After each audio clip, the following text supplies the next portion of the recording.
자, 이 시간에는 요한계시록 1장 1절 말씀 읽었습니다. 요한계시록 첫 번째 시간입니다. 우리가 지난 시간까지 호세아서를 16시간에 걸쳐서 살폈습니다.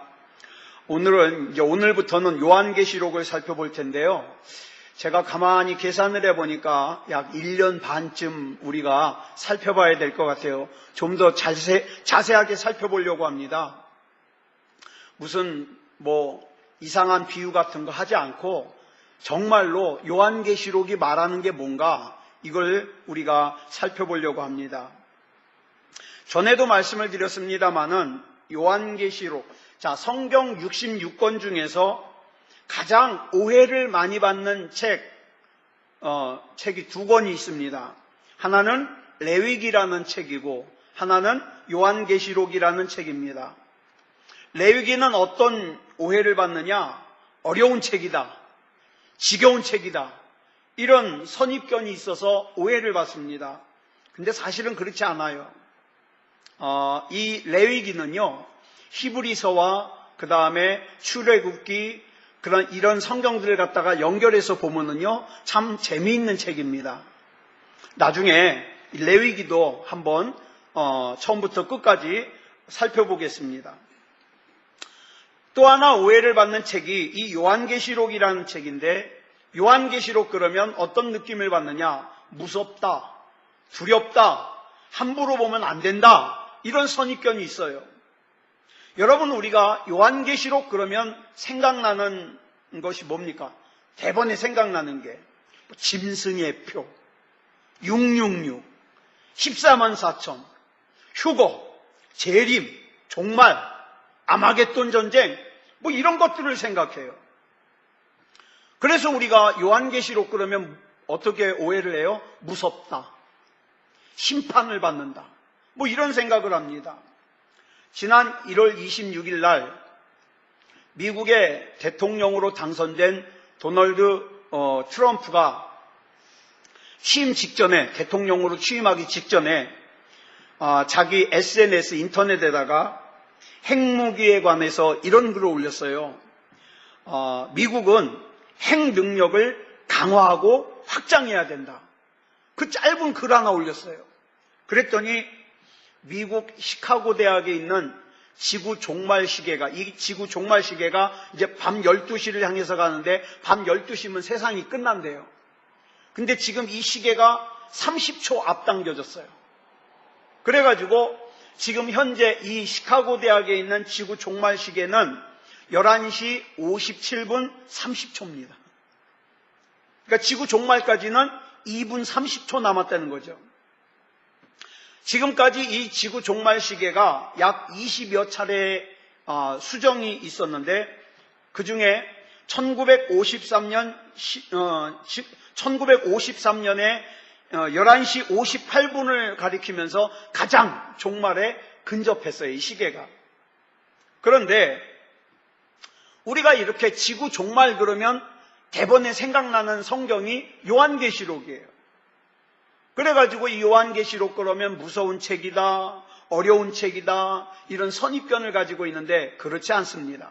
그렇지 않아요. 이제 우리가 앞으로 살펴보면 알 거예요. 그런 책이 아니에요. 무서운 책도 아니고 어려운 책도 아니에요. 자, 우리 많은 사람들이 요한계시록 그러면 첫 번째로 생각나는 게 뭡니까? 시한부 종말론이에요. 우리나라에서도 1992년 10월 28일 날 예수님이 재림하신다 그래가지고 다미성교회가 모였잖아요. 자기네들끼리 막 흰옷 입고, 막 방송국에서는 카메라로 흰옷 입고 교회당 안으로 들어가는 사람들 다 찍고, 근데 시간이 지났는데도 재림이 안 일어나니까 뻘쭘하니 나오는 거예요. 그것도 또 방송에서 다 찍고, 얼마나 우리 기독교가 그 사람들 때문에 오해도 받고 창피를 당했는지 몰라요.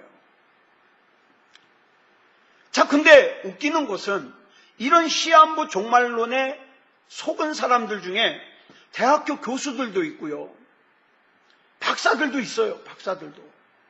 그러면 이 사람들뿐만 아니라 이 시한부 종말론에 속는 사람들이 왜 속을까요? 신천지도 마찬가지예요. 신천지에 속는 사람들이 왜 속을까요?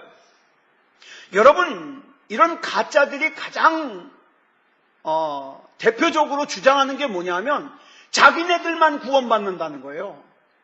그래서 신천지도 뭐예요? 자기네들만 14만 4천이니까 그 안에 들어와야 구원받는다. 여러분, 이 시한부 종말론에 속는 첫 번째 이유가 뭐냐면 잘못된 기다림이에요. 건강하지 못한 기대감. 우선 종말이라고 하는 단어에 대해서 잘못된 선입견을 가지고 있는 것이, 종말 그러면 뭘 생각합니까? 사람들이 언제냐? 그게 언제냐? 이걸 생각해요. 그래가지고 이 잘못된 종말론에 빠지게 되면 나타나는 세 가지 현상이 있는데, 그 중에 첫 번째 현상이 뭐냐 하면, 여러분 대부분의 이단들이 그래요. 이런 잘못된 종말론에 빠지면 현실을 무시해요. 예를 들어서 다미 선교회 같은 경우에 예수님이 몇 년, 몇 월, 며칠, 몇 시에 재림하신다 그러면 이 사람들은 어떻게 합니까? 특정한 공간에 모여요. 집단적으로 모여요. 그리고 예수님이 지금 오실 상황인데 직장은 가서 뭐 하냐는 거죠. 직장도 그만둬요. 학생들도 학교 그만둬요. 지금 신천지 문제가 뭐냐면 거기에 속은 대학생들이요, 학교를 그만둬요. 그만둬요. 자기네들끼리 모여 있어요. 그러면서 또 여기부터 이제 속이는 거예요. 예수님이 재림하시는 마당인데 재산이 무슨 필요가 있냐는 거예요. 그거 팔아서 선교본부에다 갖다 바쳐라. 그래가지고 다 자기네가 가로채요. 이번에 우리 옆에 있는 구로동에 그 김기동, 우리는 이단이라고 그러잖아요. 그 사람이 지금 뉴스에 나온 이유가 뭐예요? 사람들이 속은 거예요. 사람들한테 뭐라고 속여요? 야, 우리가 신앙생활 하는데 나는 내 앞으로 통장 없다.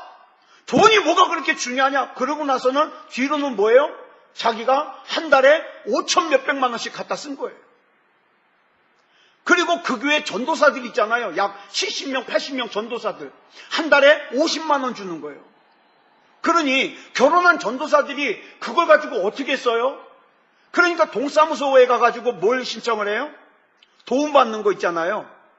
가난해서 도움받는 거. 그걸 신청을 해요. 그러니까 동사무소에서 아니 왜 이 교회 전도사들은 다 와서 그걸 신청하느냐 그랬더니 그 얘기 듣고 좀 올려준 게 120만 원이에요.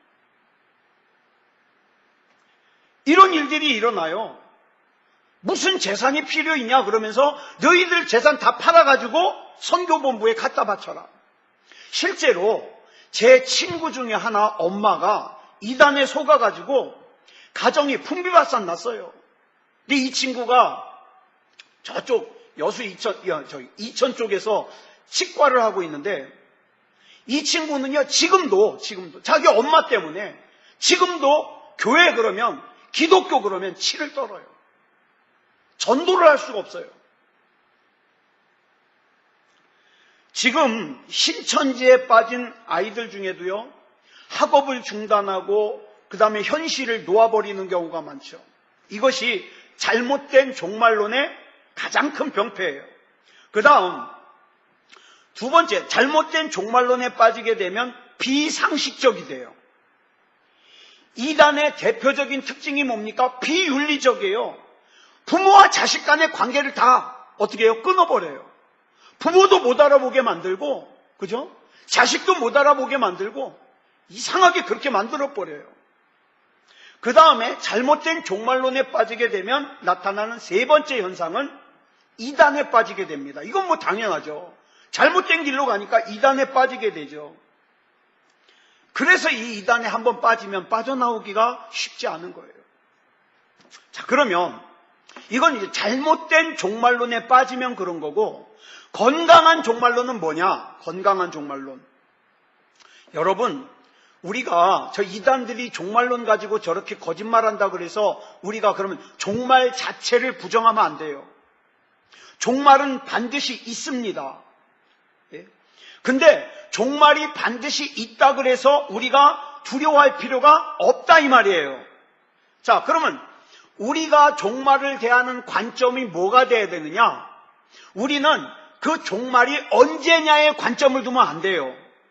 그때 무슨 일이 일어나느냐, 이거에 관점을 두면 안 돼요. 그러면 두려운 거예요. 마귀는요, 거기에 관점을 두게 만들어가지고 종말 자체를 두려운 것으로 만들어버려요. 그러나 여러분, 우리는 건강한 종말론을 가지는 우리는 이 종말에 어디에 관점을 둬야 되느냐? 왜 이 종말이 필요하냐? 종말이 반드시 있어야 되는 이유에다가 우리가 초점을 둬야 돼요. 여러분, 이 세상에 타락한 역사가 끝이 나야만 우리는 어디에 들어갈 수 있어요? 새 하늘과 새 땅에 들어갈 수 있어요. 여러분, 다 낡아서 무너져가는 집이 있다면 그 집에다가 아무리 덧칠하고 그 집에 아무리 꾸며봤자 어떻게 해요? 그 집은 기초가 약해요. 그러면 거기에다가 아주 튼튼하고 좋은 집을 지으려면 어떻게 해야 돼요? 그거 허물어 내야 돼요. 그리고 새 집을 지어야 돼요. 여러분, 우리가 죄에서 벗어날 수 있는 길은요, 뭐밖에 없어요? 죄악된 육체가 죽어야 돼요. 이 길밖에 없어요. 죽어야 돼요. 자, 출애굽을 예로 들면 노예의 신분에서 이스라엘 백성이 벗어나려면 어떻게 해야 돼요? 죽어야 돼요. 근데 그 죽는 과정을 상징적으로 나타내는 게 뭐예요? 홍해. 이스라엘 백성이 홍해에 들어갔다가 나오는 과정을 뭐라고 그래요? 세례라고 그러죠. 여러분, 세례가 뭡니까? 나의 옛사람은 죽고 새 사람이 사는 것이 세례예요. 나이가 돼서 받는 게 세례가 아니에요. 그러니까 여러분, 저와 여러분이 세례를 받았다, 이건 대단한 거예요. 예? 어디 가서 박사학위 받고 목사 안수 받고 이거보다 더 중요한 게 뭔지 아세요? 세례 받는 거예요. 예? 목사 안수 받았는데 세례 안 받고 구원 못 받았으면 다 쓸모없는 거예요. 그러니까 우리가 세례 받은 게 얼마나 중요한 건가를 알아야 돼요. 세례 받는 거. 자, 그러면 이 새하늘과 새 땅에는 어떤 사람이 들어갈까? 조건이 딱 하나예요. 예수 그리스도를 구주로 영접한 사람만 들어갈 수 있어요. 예수 그리스도를 구주로 영접한 사람만. 자, 그러면 이제 우리가 요한계시록을 살펴볼 건데, 요한계시록을 시작하는 본문 1장 1절을 보면 우리 줄친 것만 읽어볼까요? 시작. 예수 그리스도의 계시라. 이 요한계시록은 누구에 대한 계시라고요? 예수 그리스도. 그러니까 여러분, 요한계시록은요, 예수 그리스도에 대한 계시를 기록한 책이에요. 요한계시록 1장부터 끝장인 22장까지 오직 예수 그리스도에 대해서 기록한 책이에요. 근데 이상하게 사람들은요, 요한계시록에 딱 한 번 나와요. 666. 딱 한 번 나와요. 제가 이것도 나중에 설명을 드릴 거예요. 666. 또 아마겟돈도 딱 한 번 나와요. 한 번. 아마겟돈. 이것도 왜 그 1장부터 22장까지 중요한 건 예수님인데 왜 딱 한 번 나오는 여기에 집중하냐 이 말이죠. 자, 666 같은 경우에는요, 요한계시록 13장 18절 딱 한 번 나와요. 아마겟돈도요, 요한계시록 16장 16절에 딱 한 번 나와요. 그런데 여러분, 우리는 알아야 될 게 뭐냐면 요한계시록의 중심 주제는 뭐다? 예수 그리스도다. 이거 잊어버리면 안 돼요. 그러니까 우리가 요한계시록을 1장부터 22장까지 살펴가면서 우리 중심 관점을 잃어버리면 안 돼요. 이걸 잃어버리면은 방향을 잃어버려요. 자, 다시 본문 1절을 보면 예수 그리스도의 계시라 그랬어요. 근데 여기 나오는 계시가요, 하나를 뜻하는 단수예요. 단수. 여럿을 뜻하는 복수가 아니라 단수예요. 그러니까 요한계시록은 여러 계시를 기록한 책이 아니라 한 계시. 딱 하나예요. 하나. 그게 뭐라고요? 예수 그리스도. 예수 그리스도. 예수 그리스도에 대한 계시만을 기록한 것이 요한계시록이에요. 그러니까 요한계시록을 읽으면서 뭐 666에 더 관심이 있다, 또는 14만 4천에 더 관심이 있다, 아마겟돈에 더 관심이 있다, 뭐 짐승의 표에 더 관심이 있다, 이거는 잘못된 거예요. 여러분, 이것들을 강조하면요 이단입니다. 잘 들으세요. 여러분, 이단의 공통점이 뭘 주장하는지 아세요? 14만 4천 가지고 나와요. 저기 저기 신천지는 말할 것도 없고 말입니다. 여러분, 통일교도 그렇고요, 구원파도 그렇고요, 저기 전도관도 그렇고요, 제일 먼저 들고 나오는 게 뭐예요? 자기들만 구원받을 수 있다고 14만 4천 들고 나와요. 근데 여러분, 14만 4천은 그런 뜻이 아니에요. 나중에 말씀을 드리겠지만 14만 4천은요 이 글자 숫자 자체가 상징이에요. 뭐냐 하면 12 곱하기 12 곱하기 1000이 14만 4천이에요. 그러면 12 곱하기 12는 뭐냐? 이스라엘 셈법에서 이제 여기에 중요한 뜻이 있는데, 12는 뭐냐면 이스라엘의 구약의 12지파를 상징해요. 또 그 다음 12는 예수님의 12제자를 상징해요. 1000은 뭐냐면 이스라엘에서 1000은 많다는 뜻이에요. 여러분, 우리나라는 많다는 걸 뭐라 그래요? 뭐라고 표현해요? 만이라고 그러죠. 만만, 그죠? 근데 여러분, 이스라엘은요 참 희한해요. 많다는 뜻을 뭐라고 하면 천천이라고 그래요. 천천. 그러니까 1000은요 많다는 뜻이에요. 그러니까 14만 4천은요 구약에서도 신약에서도 하나님 앞에 구원받은 백성이 많다, 이걸 뜻하는 거예요. 14만 4천 숫자에 자기들만 들어간다는 뜻이 아니라. 근데 이단은 그걸 가지고 속이는 거죠. 666도 그래요, 여러분. 전에 말씀드렸죠. 666은 그 당시 사람들은요 이름 알파벳을 숫자로 표시했거든요. 근데 이 숫자로 표시를 했는데 666이 풀어보니까 누구 이름이냐면 로마의 황제인 네로 이름이 숫자로 666이에요. 이걸 갖다가 무슨 전에 저 어렸을 때 그런 거 많이 들었어요. 나중에는 우리 쓰는 모든 전자 거기에 다 666이 된대나? 그러면 그거 사용하면은 천국에 못 간대나? 그런 거짓말 하지 말라고 그러세요. 그런 뜻 아니에요. 이제 우리가 앞으로 이 말씀을 살펴보면 이게 굉장히 황당한 해석이었구나, 그걸 이제 알게 되는 거죠. 그래서 성경을 연구하는 사람들이 말하기를 요한계시록은 제5의 복음이다. 여러분, 4개의 복음이 뭐예요? 4개의 복음. 마태복음, 마가복음, 누가복음, 요한복음, 그죠? 이 5번째 복음이 뭐라 그래요? 요한계시록. 왜요? 여러분, 이 복음서의 특징이 뭐냐 하면 예수 그리스도에 대해서 기록한 성경이에요. 그렇죠? 예수 그리스도가 나면서부터 십자가를 지시고 죽으시기까지 기록한 게 이 사복음 아닙니까? 자, 그러면 사람들은 이렇게 질문하죠. 예수님에 대한 계시는 사복음서면 충분하지 뭔 또 요한계시록이 필요하냐? 그건 몰라서 하는 소리예요. 여러분, 사복음서에는요 마태복음, 마가복음, 누가복음, 요한복음에는 예수님이 처음에 오신 것, 초림과 예수님의 공생애와 예수님이 십자가를 지심과 예수님이 승천하시는 것까지는 기록을 했어요. 근데 그것만으로는 우리가 부족하잖아요. 왜요? 예수님은 다시 오실 거니까. 그렇잖아요? 다시 오실 거니까. 그런데 다시 오시는 영광스러운 예수님의 모습을 기록한 성경은 뭐밖에 없다? 요한계시록밖에 없다.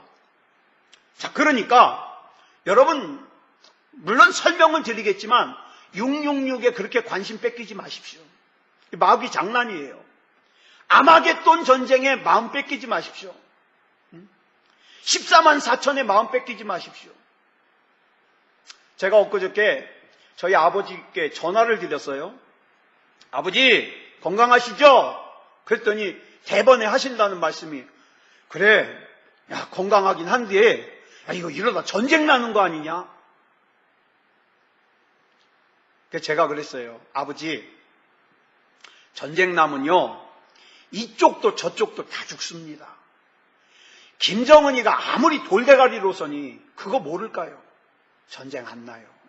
전쟁 안 나는데, 그런데 이 기회는 하나님이 우리 대한민국에게 주시는 아주 중요한 기회입니다. 지금 보세요. 대한민국에서 일어나는 이 위기를 가지고 누가 더 난리예요? 미국하고 일본하고 짝짝꿍이 돼가지고 지네들끼리 전화하고 더 난리예요. 그렇잖아요? 그래서 제가 그 광경을 이렇게 보면서 어쩌다가 이 나라가 여기까지 왔느냐? 이유는 하나예요. 하나님을 너무 멀리 떠났다. 예수 안 믿는 사람은 뭐 말할 것도 없고, 예수 믿는다고 하는 교회와 그리스도인들마저도 엉뚱한 데 마음을 뺏기고 너무 멀리 떠났다. 그래, 이제 돌아가야 된다. 돌아가야 된다. 그 때를, 그 사인을 하나님께서 지금 주시는 것 같아요. 그러니까 우리는 이 요한계시록을 살펴보면서 이 요한계시록의 중심 주제는 뭐 666이나 14만 4천이나 아마겟돈 전쟁, 짐승의 표 이런 것들이 아니라 오직 예수 그리스도라는 걸 우리가 알아야 돼요. 예수 그리스도. 예수님이 어떤 분이신지, 예수님이 이제 곧 다시 오실 텐데 어떤 모습으로 오시는지, 또 예수님께서 곧 다시 오실 때는 어떤 일들이 일어나는지. 여러분, 우리가 비가 오려면 어떻게, 예수님이 그러셨잖아요. 비가 오려면 어떤 일들이 일어나요? 알잖아요. 거미줄에 이슬이 맺히고 제비가 낮게 날고 신경통에 아이고 허리야 며느라가 빨래 걷어라 그러잖아요. 할머니들이, 할아버지들이. 이게 표시 아니에요? 비가 온다는 증상? 그러면 여러분, 비가 오는 것도 그렇게 증상이 있는데 예수님이 다시 오시는데 없겠어요? 그게 요한계시록에 기록되어 있어요. 그게. 예. 그러니까 이건 두려울 일이 아니라 이런 증상들이 일어나면 어떻게 해요? 신경통이 도지면 어떻게 하면 돼요? 빨래 걷으면 돼요. 그죠? 그리고 밖에 멀리 안 나가면 돼요. 그렇잖아요. 그 준비하라는 거예요. 준비하라. 너무 하나님의 백성은 너희까지도 세상에 정신 팔려서 죄 짓지 말고 이제 때가 점점 가까우니까 깨어 있어라. 이걸 알려주시는 거라고요. 이게 왜 무섭냐고요. 좋은 거지. 그러니까 요한계시록은 무서운 책도 아니고 두려운 책도 아니다. 자, 그러면 또 한 가지 더 참고적으로 말씀을 드리면 성경 66권 중에서 여러분 사탄이 어떻게 생겼는지 아세요? 어떻게 하다가 생겨났는지 아세요? 사탄 마귀가? 아무도 몰라요. 사탄 마귀가 어떻게 생겨났는지 아무도 몰라요. 그냥 우리가 아는 것은 이 정도죠. 루시퍼라고 하는 천사가 있었는데, 그죠? 천사가 있었는데 하나님 자리까지 높아지려다가 타락해가지고 사탄이 됐다. 근데 여러분, 신학교 가면 뭘 가지고 이제 토론을 하느냐? 그러면 그 루시퍼의 마음에 그 악한 마음을 준 건 누구냐 이 말이죠. 그러면서 이제 악의 근원을 따져가기 시작하는데 우린 그런 거 알 필요가 없어요. 그런 거 알 필요 없어요. 네? 그런데 여러분, 악한 마귀가 악한 것이 어떻게 해서 생겼는지는 우리가 정확하게 몰라요. 근데 이 사탄의 마지막 모습은 알아요. 마지막 모습은. 요 놈들이 어떻게 될 거다? 이건 알아요. 왜? 요한계시록에 기록되어 있거든. 그죠? 요한계시록에. 그러니까 이 요한계시록을 가장 싫어하는 존재는 또 누굴까요? 마귀죠. 사탄 마귀죠. 그래서 사탄 마귀는요, 이 요한계시록을 갖다가 괜히, 여러분, 나는 요한계시록을 한 번도 읽어보지도 않은 사람들이 막 무서워하고, 그죠? 읽어보지도 않은 사람들이 두려워하고, 그게 더 웃긴 거예요. 이 요한계시록을 사람들이 믿지 못하게 하려고, 신뢰하지 못하게 하려고 굉장히 허황된 얘기로 믿게 만들려고 어떻게 합니까? 이단들을 보내가지고 요한계시록을 이용해가지고 이런 소리 저런 소리 허튼 소리를 하게 만들어가지고 진짜 중요한 거는 모르게 만드는 거예요. 마귀가. 그래서 사람들이요, 요한계시록을 멀리하는 거죠. 그런데 그렇지 않아요. 여러분, 우리가 앞으로 살펴보면 아시겠지만 요한계시록은요, 놀라운 성경이에요. 예수님께서 어떻게 다시 오실 것인지, 예수님께서 이 땅을 어떻게 다스릴 것인지, 이 세상의 결국이 어떠할지, 우리가 예수님을 잘 믿는데도 이 세상에서 고난을 당할 때 왜 그런지 그 영광과 신비가 기록된 책이 요한계시록이에요. 그러니까 앞으로 우리가 요한계시록을 살펴보면서 예수 그리스도가 아닌 다른 것에 집중하면 안 돼요.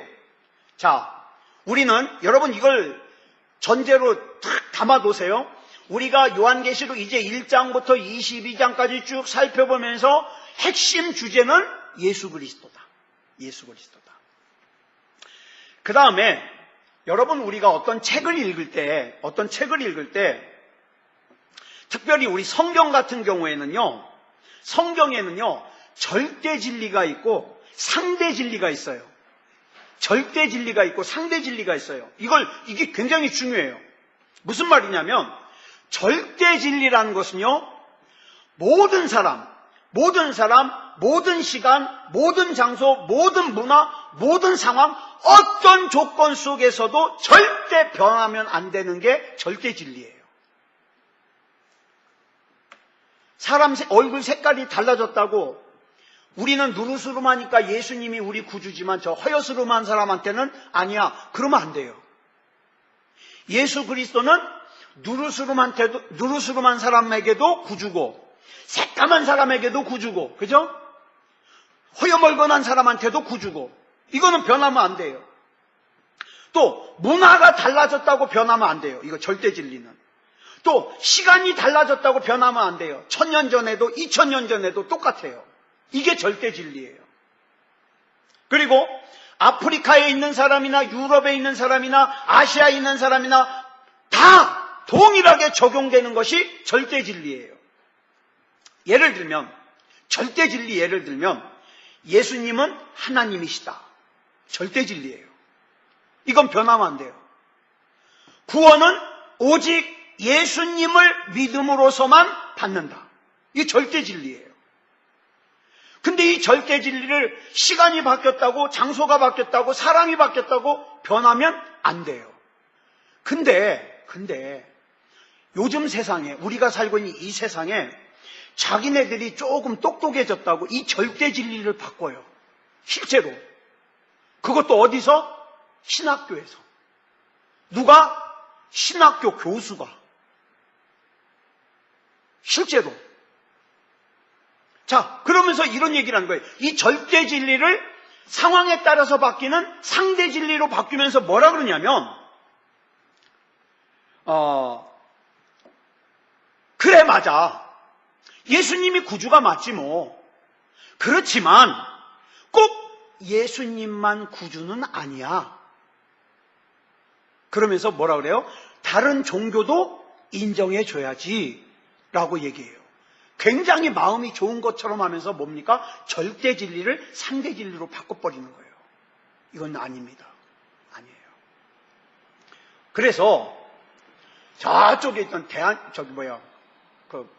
이름도 까먹었네. 그 자유주의 신학교에서는요, 뭐라 그러냐면 모든 만물에는 하나님이 깃들어 있다는 거예요. 그래가지고 뒷산에 올라가면 나무도 하나님이고 돌도 하나님이고 냇물도 하나님이고, 그러니까 꼭 교회 가서 예배 드릴 필요 없다. 산에 올라가서 나무 하나님, 돌 하나님, 냇물 하나님, 그 하나님께 예배 드리면 된다. 이따위 헛소리나 하는 거예요. 박사가 이런 소리 했으니까 굉장히 유식한 소리죠? 아니요. 절대 그렇지 않아요. 그런 거에 속으면 안 돼요. 자, 그러니까 이런 절대 진리를 상황 진리로 바꾸면 안 돼요. 자, 로마서 한 예를 또 보여드릴게요. 이제 이거는 상대 진리예요. 로마서 16장 16절을 보니까 사도 바울이 로마 교회에 이런 편지를 해요. 시작. 너희가 거룩하게 입맞춤으로 서로 문안하라. 그리스도의 모든 교회가 다 너희에게 문안하느니라. 자, 여기는 서로 만나면 인사를 어떻게 해요? 입맞춰요. 자, 이게 만약에 절대 진리면 여러분들 들어올 때 이창원 목사가 저 문 앞에 있다가 여러분 들어오면 한 사람씩 입맞춰야 돼요. 그래야 돼요? 좋아요? 너는 참 성향이 독특하다. 홍석천 같아. 자, 보세요. 그러니까 로마 교회 성도들은 인사를 어떻게 했다고요? 입맞췄다고요. 근데 우리는 그렇게 하면 난리 나죠. 그죠? 그렇게 하면 난리 나죠. 자, 이거는 절대 진리예요, 상대 진리예요?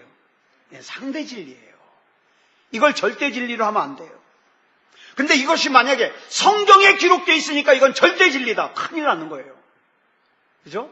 이게 이제 지혜예요. 성경을 보는 지혜예요. 자, 디모데전서 2장 9절.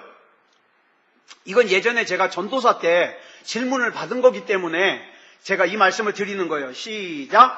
또 이와 같이 여자들도 단정하게 옷을 입으며 소박함과 정절로서 자기를 단장하고 따은 머리와 금이나 진주나 값진 옷으로 하지 말고, 자, 성경에 머리를 땄지 말래요.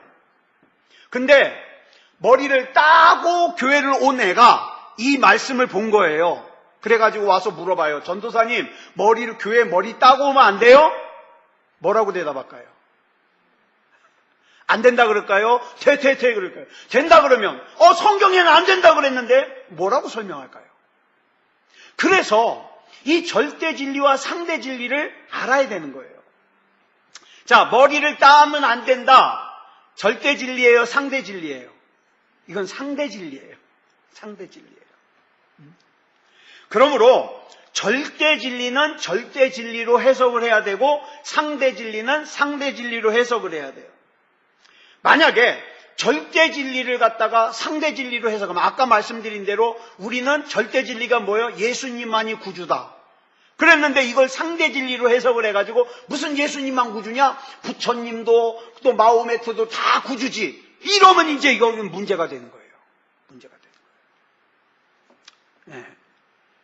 그러니까 저와 여러분 중에 이런 잘못을 저지르는 사람이 없는데, 여러분, 이단이 처음부터 이해가 안 되는 큰 거짓말을 가지고 우리를 속이는 게 아니라 처음에는요, 긴가민가 한 걸로 속여요. 그러다가 어떻게 합니까? 점점 빠져나가지 못하게 만드는 거죠. 자, 그런데 또 이런 반대의 경우가 있어요. 상대 진리를 갖다가 절대 진리로 둔갑을 시켜요. 그래가지고 아까처럼 머리를 따면 안 된다. 그랬더니 이건 절대 진리다. 교회에서 머리 따면 안 돼. 이것도 이제 문제가 돼요. 이거 율법주의로 가는 거예요. 자, 그러면 이제 여러분들이 제가 이런 질문을 많이 받았기 때문에, 자, 교회 다니는 사람들, 신앙생활하는 사람들은 선짓국 먹으면 돼야 안 돼요? 이거 많이 받은 질문이에요. 선짓국. 선짓국은 뭘로 만들어요? 예, 소피로 만들죠? 선짓국 먹으면 돼요, 안 돼요? 예? 레위기에는 피를 먹으면 안 된다 그랬는데, 나중에 레위기를 살펴보면서 자세하게 이건 설명을 드리겠지만, 피채 먹지 말라, 그리고 돼지는 먹지 말라. 난 삼겹살 좋아하는데 돼지 먹지 말래요, 레위기에는. 여러분, 이거는 절대 진리가 아니에요. 이건 상대 진리예요. 왜? 이곳에서 사는 사람들이 이런 거 먹으면 병 걸려요. 우리랑 달라요. 그러니까 이건 상대 진리예요. 상대 진리. 이거를 절대 진리로 받아들여가지고, 예? 교회 다니는 아무개가 돼지고기 먹었어, 선짓국 먹었어, 막 입에 거품을 물고 막 성토하면 안 돼요. 이건 무식한 거예요. 무식한 거. 또 옛날에, 지금은 이제 그런 분 별로 없는데, 저 어렸을 땐 그런 목사님 많았어요. 주일날 돈 쓰면 안 된대요. 주일날 돈 쓰면 안 된대요. 지금도 저 고신측에, 저 부산에 있는 고신측이 있거든요, 장로교. 고신측 목사님들 중에 그런 분들이 아직도 좀 있어요. 주일날 돈 절대 쓰면 안 된대요. 자, 이게 절대 진리일까요? 상대 진리일까요? 여러분, 주일날 돈 쓰는 거하고 구원받는 거하고는 상관없어요. 이건 상대 진리예요. 그러니까 우리가 요한계시록을 앞으로 보실 때에는 2017년 오늘 9월 6일의 시각에서 보지 말고 2000년 전에 이 요한계시록이라는 이 편지가 쓰여졌을 때 그 상황을 갖다가 적용을 해야 돼요. 안 그러면 여러분 2000년이 지났는데 이 갭이요 굉장히 크거든요. 예, 굉장히. 그러니까 이게 절대 진리냐 상대 진리냐 이걸 우리가 잘 알아야 돼요. 자, 그리고 또 하나, 이제 우리가 앞으로 요한계시록 보면서 미리 알아놔야 될 걸 말씀을 드리는 거예요. 또 하나는 이 요한계시록의 장르가 뭘까요? 그러니까 이게 어떤 종류의 글일까요? 무슨 뭐라 그래야 될까? 어디 여행 가면서 쓰는 것을 기행문이라 그러죠. 그 다음에 이제 편집글을 갖다가 서간문이라 그러죠. 이건 뭘까요? 요한계시록은. 요한계시록은요, 편지예요. 편지. 자, 근데 편지를 쓰면서 요것이 상징하는 걸 갖다가 내가 편지에다 쓰면 돼요, 안 돼요? 예? 상징하는 거를. 아니요. 편지는 편지 받는 사람이 쉽게 이해할 수 있도록 있는 그대로 써야 돼요. 내가 지금 슬프면 그냥 슬픈 거예요. 내가 답답하면 답답한 거예요. 내가 마음이 답답하니까 나를 위해서 기도해 주세요. 그러면 그대로 쓰는 거예요. 상징을 쓰면 안 돼요. 내 가슴이 어쩌고 이상하게 막 비비 꿔가지고 지금 얘가 뭔 소리 하는 거야? 모른다고요. 편지는 그대로 쓰는 거예요. 그대로. 그러니까 여러분 우리가 요한계시록을 볼 때 여기 나오는 숫자, 이름, 장소 이거는 가능하면요 상징이 아니라 진짜 숫자예요. 그리고 진짜 이름이고 진짜 장소예요. 이 얘기를 왜 드리느냐? 우리 이제 조금 있으면 7교회 나오죠. 7교회. 서머나 교회, 빌라델비아 교회, 7교회 나오잖아요. 이걸 막 지나치게 상징적으로 해석을 해가지고 엉뚱한 삼천포로 빠지는 경우가 있어요. 우리가 이제 앞으로 이걸 살펴볼 텐데, 사도 요한이 이 요한계시록을, 이 편지를 쓰면서 강조하고자 하는 것은 그게 아니에요. 예수님께서 이 빌라델비아 교회는 뭘 원하시고 서머나 교회는 뭘 원하시고 이거지. 이것이 긴 2000년 역사에서 몇백 년부터 몇백 년까지는 여기에 속해가지고 여기의 특징은 뭐고, 이건 너무 나간 거예요. 너무 나간 거예요. 그러니까 우리가 앞으로 요한계시록을 살펴보면서 기억해야 될 것은, 요한계시록은 편지이기 때문에 문자적으로 해석하는 걸 기본적인 툴로 한다. 기본으로 한다. 그리고 편지는 중요한 게 뭡니까? 쓰는 목적이 있잖아요. 이 편지를 쓰는 목적이 뭐냐? 이걸 우리가 알아야죠. 이 요한계시록은 예언서입니다. 예언서. 전에도 말씀드렸어요. 성경에서 말하는 예언은요, 우리가 말하는 앞날에 일어날 일을 미리 얘기하는 그 예자가 아니라 그랬죠. 이 예자도 그래요. 미리 예자가 아니라 무슨 예자라고요? 맡길 예자. 그러니까 말씀을 맡기는 거예요. 자, 좀 조심스러운 질문인데, 여러분 이창원 목사가 예언자일까요? 아닐까요? 이창원 목사가. 그 관점에서 보면 이창원 목사가 예언자가 맞아요. 여러분 성경에서 예언자 그러는데 우리가 그 예언자라는 걸 갖다가 성경에서 읽으면서 뭘 떠올려요? 이 사람은 앞날을 잘 아는구나. 아니요. 그 사람은요, 성경에서 말하는 예언자는 미리 예언하고 이런 예언자이기보다는 뭡니까? 하나님께서 너희에게 이런 말씀하셨다. 이걸 증거하는 예언자예요. 이 예언이. 그런데 여러분 구약 성경을 보니까 구약 성경 39권 가운데 예언서가 17권이거든요. 근데 신학 박사들은 이런 거 하는 것 같아요. 신학 박사들이 이 예언서를 갖다가 정리를 해봤어요. 읽으면서. 그랬더니 예언서에서 92%가, 예언서 내용의 92%가 선지자 당시의 얘기를 기록했고요. 8%가 앞으로 이렇게 될 것이다. 8%가 그런 내용을 기록했다는 거예요. 자, 그러면 예언서의 관점, 예언서의 관심은 지금 현재일까요? 미래일까요? 현재예요. 지금 내가 하나님 앞에 바로 서 있어야 된다. 그러니까 앞으로 여러분들도 예언서를 읽을 때 관점이 뭐예요? 이 예언자에게 이 하나님이 말씀하신 초점이 뭐냐? 지금 바로 서 있으라는 거예요. 지금. 요한계시록도 예언서인데요. 요한계시록 역시 앞으로 일어날 일에 대한 관심이 아니라 사도 요한 당시에 그리스도인들이 극심한 박해를 받았거든요. 그러니까 이 핵심이 뭐냐 하면 그리스도인들이 극심한 박해를 받았는데 이 내용은 그 박해받는 그리스도인들에게 힘을 주고 위로하는 내용이에요. 앞날에 얘기를 해가지고 겁주는 내용이 아니라. 그러니까 요한계시록을 읽으면서 겁먹는 사람은 얼마나 삼천포로 빠진 거예요. 그 내용이 아닌데. 그러므로 우리가 이제 앞으로 요한계시록을 갖다가 살펴보면서 중점적으로 생각해야 될 것, 이제 오늘 내용의 정리예요. 중점적으로 생각해야 될 것은 이제 두 가지인데, 요한계시록은 무엇에 대해서 기록한 거다? 예수 그리스도에 대해서 기록한 거다. 그래서 제5복음서라고 불린다. 예? 자, 그 다음에 요한계시록은 그때로부터 멀리 지난 우리 지금에 관심이 있는 거예요? 사도 요한 당시에 관심이 있는 거예요? 어디에 관심이 있어요? 사도 요한 당시에 관심이 있는 거예요. 예? 그러니까 여러분, 우리가 이 요한계시록을 읽을 때 이 두 가지를 갖다가 잘 생각하면서, 요한계시록은 예수님에 대한 계시다.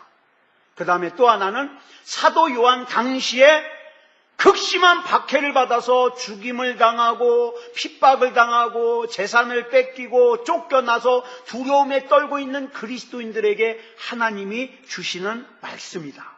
이걸 우리가 먼저 알고 그 다음 내용을 들어가면 쉽습니다. 오늘은 여기까지만 하겠습니다. 기도하겠습니다. 사랑의 아버지 하나님, 은혜를 감사합니다. 우리가 이제 수요일 날 이 시간에 요한계시록을 살펴볼 수 있음을 감사합니다. 세상의 난리와 난리 소문이 자꾸 길어지면 엉뚱한 거짓말이 득세하기 쉽습니다. 하나님, 엉뚱한 거짓말에 속지 말게 하시고 우리가 믿음다운 믿음에 굳게 서서 하나님 앞에 지금 나의 믿음이 어떤 상태인가를 점검하고 바로 설 수 있는 우리가 되게 해 주시옵소서. 사랑의 아버지 하나님, 간절히 원하는 것은 우리 주님의 몸된 새소망교회가 비록 작은 교회지만 우리 성도 한 사람 한 사람이 믿음다운 믿음으로 바로 서 있길 원합니다. 영혼이 바로 되어 있길 원합니다. 그래서 그 영혼이 잘됨같이 범사가 잘되고 몸이 건강할 수 있게 하여 주시옵소서. 지금 몸이 여기저기 아픈 우리 교우들이 있습니다. 하나님께서 손을 얹어주셔서 그 질병이 떠나가게 하시고 치유하는 만병의 대의사 되시는 하나님의 역사를 더욱더 신뢰하고 믿을 수 있는 믿음을 주시옵소서. 지금 우리 주변에서 되어지는 일들 때문에 두려워하지 말게 하시고 믿음다운 믿음 가지고 능히 승리할 수 있도록 인도해 주시옵소서. 모든 것을 우리 주님 앞에 맡겨드리오며 그리스도 예수님의 이름으로 간절히 기도드렸사옵나이다. 아멘.